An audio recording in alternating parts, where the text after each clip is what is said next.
Bike taxi ஓட்ட அனுமதி இருக்கா? காட்டு. கூட ஏறி பைக்ல போறிய உனக்கு பாதுகாப்பு இருக்கா? ராபிடோவா?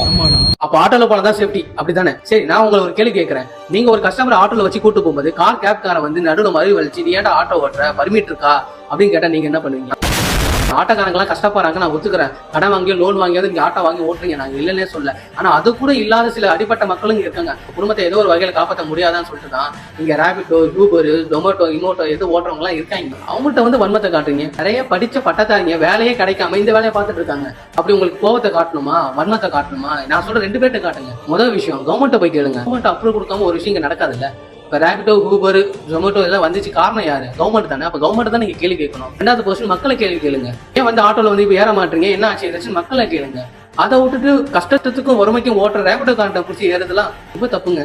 சிம்பிளா ஒண்ணு சொல்றேன், நீங்களும் வாழுங்க, மத்தவங்களையும் வாழ விடுங்க.